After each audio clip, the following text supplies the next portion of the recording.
I had a question, and I was feeling it really strongly just a couple of days ago. So I decided, I'm in San Diego, and I decided to sign up for the Phoenix conference, and just so I could drive out here and get in the seat and ask you my question. And it's nice to be here. You came from San Diego to Phoenix. Yes, I thought of that. That's my question. Esther did too. She said, who planned this? And then she realized she did. San Diego's next weekend, you know that. I couldn't make it next weekend. 117 degrees.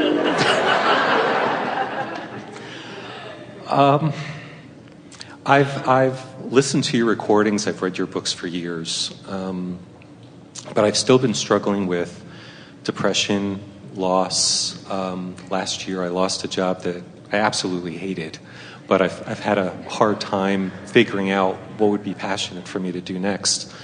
And last week, a relationship with a woman that I loved for 3 years suddenly ended too. So I'm kind of feeling like Luke, only it's been pretty much every day and for a very long time. So every day I'm listening to your recordings, and I know I'm doing it from a perspective of figuring out the problem rather than lining up with the solution.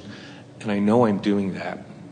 I hear the analogies about falling out of the helicopter and being at the bottom of the hill in San Diego. And I feel what I'm doing wrong. But the momentum is such that you can't stop it? The discs are so low, it's like I'm riding them like skateboards. And so I know in my head that I want to get higher, that I've got probably a vortex so big it's probably renting extra space. But it feels so far away. And it's been... The thing is, every word you speak about the reality that you are perceiving practices the vibration and keeps the momentum going. So the logical thing is to stop talking about it. Don't put words to it. That slows the momentum a little bit. The next logical thing is to do some processes that raise the vibration, but that's a hard way of going about it because the momentum is what it is. We're just going to give you the biggest of all justifications. And we're not kidding about this, and yet it is funny. Because we're talking all day, every day about not looking for the evidence of why things aren't working out well. But there is such an innate understanding within you that things are supposed to go well, that when they don't, it just feels freakishly wrong. And that evokes from you, not just you, but everyone, a tendency to try to explain why you're where you are. So you're doing two things. You're talking about where you are, and you're trying to explain why you're where you are. And those are the two things you've got to stop doing. And until you stop doing it, the momentum won't stop, because every day you start the momentum over again. And that's the thing that we really want you to hear. The momentum is not carrying on through your sleep state. The momentum is broken up by moments of alignment, which we know you do have. But every day you start this negative momentum over again.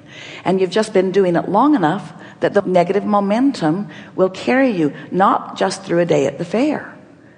Esther has been thinking a lot about Luke's day at the fair. And she wants to explain to him, because the tendency was to say, no one said it, but it could have been said. The reason that you didn't get up on the stage during Mermaid is because it was girls that they wanted. But Esther did not want to try to make his negative point of attraction all right.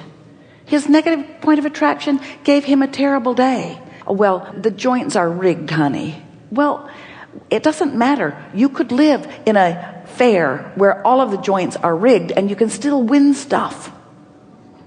law of attraction is still going to yield to somebody, you see.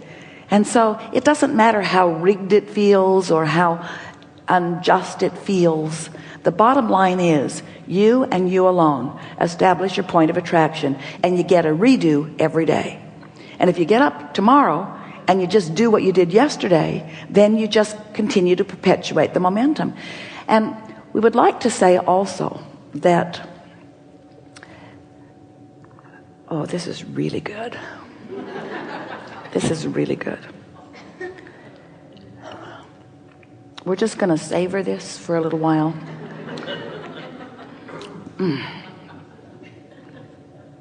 You can't get more than one day's negative momentum going.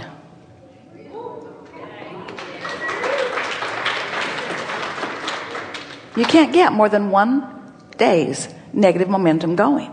But you get good at keeping it going because you practice it, and in your practicing of it, you create stuff that you observe. But every day is a fresh day for new momentum. So here's what we're saying to you. Oh, we like this too.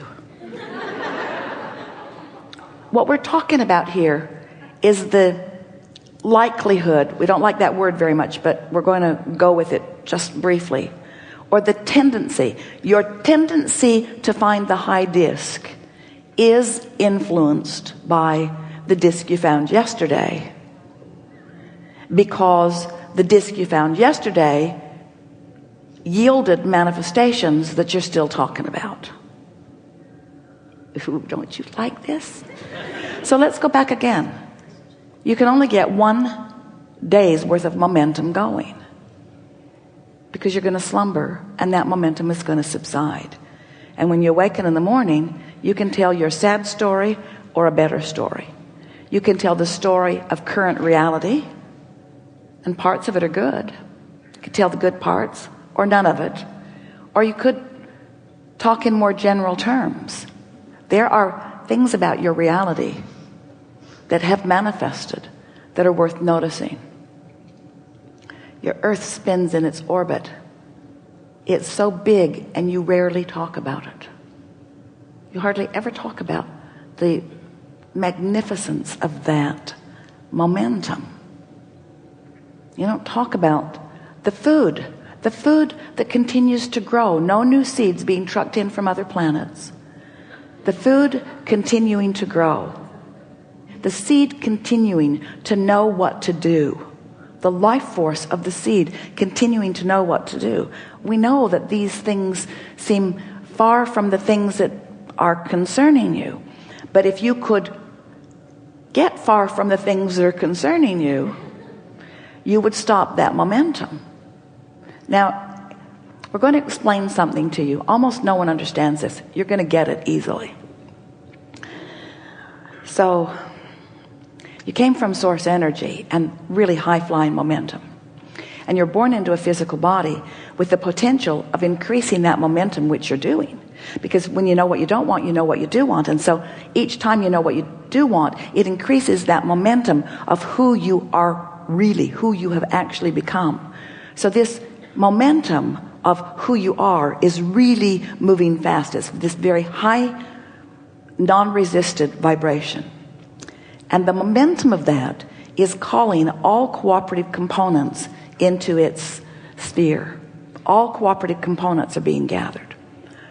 Well, if you could be less resistant, meaning you've told the story a little less today than you did yesterday, that momentum would pull you closer to it. You would have a better day.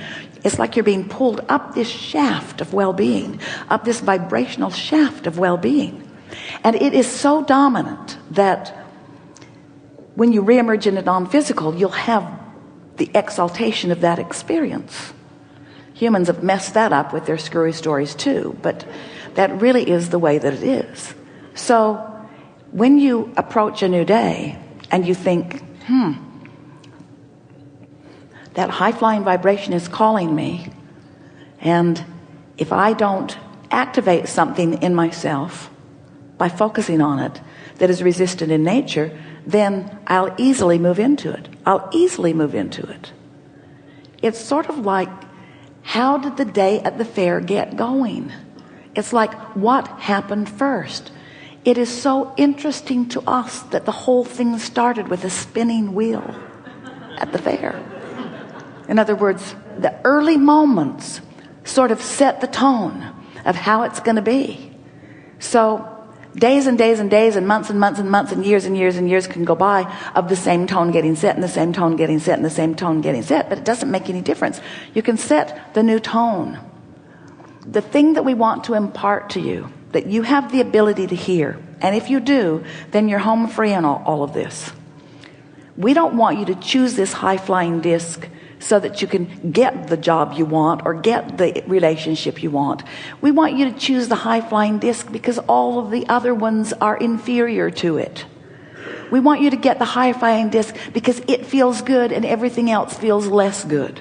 We want the high-flying disc for you because that's where clarity and exhilaration and fun and joy and appreciation and love and vitality and clarity and all of those things that you really are.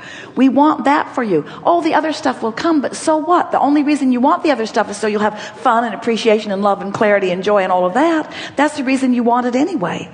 So can't you just sort of cut through the justification of why you need to do that and just accomplish it a little more today, a little more tomorrow than you did today, and a little more the next day than you did this day?